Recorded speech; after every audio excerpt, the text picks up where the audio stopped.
এক সাহাবীর গায়ের রং ছিল সাদা ফর্সা, অথচ তার ঘরে কুচকুচে কালো এক সন্তান জন্মগ্রহণ করে। সাহাবী বেশ অবাক হন। তিনি ফর্সা হওয়া সত্ত্বেও তার ঘরে কালো সন্তান জন্মগ্রহণ করবে কেন? তিনি তার স্ত্রীকে সন্দেহ করলেন।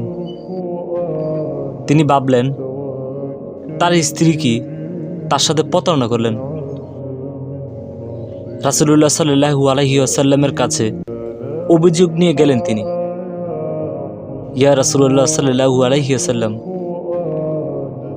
আমার স্ত্রী একজন কালো সন্তান জন্ম দিয়েছেন, অথচ আমি কালো নই।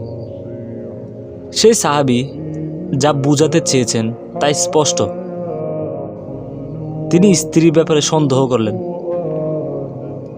তার সন্দেহের কথা শুনে রাসূলুল্লাহ সাল্লাল্লাহু আলাইহি ওয়াসাল্লাম তাকে প্রশ্ন করলেন, তোমার কাছে কি কোনো উট আছে? সাহাবী বললেন, হ্যাঁ, আমার কাছে উট আছে। সেগুলোর রং কীরকম? লাল রঙের। তাতে কালো মেটে রঙের উট কি আছে? সাহাবী বললেন, হ্যাঁ, কালো রঙের উটও আছে। রাসূলুল্লাহ সাল্লাল্লাহু আলাইহি ওয়াসাল্লাম জিজ্ঞেস করলেন, এই কালো রং কোত্থেকে আসলো? সম্ভবত তা পূর্ববর্তী বংশধারা থেকে এসেছে। অতঃপর রাসূলুল্লাহ সাল্লাল্লাহু আলাইহি ওয়াসাল্লাম বললেন, তোমার এই কালো সন্তানটিও সম্ভবত পূর্ববর্তী বংশধারা থেকে এসেছে। সহিহ মুসলিম 3658।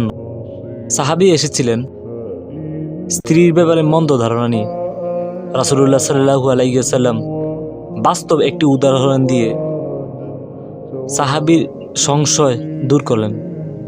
সুবহানাল্লাহ।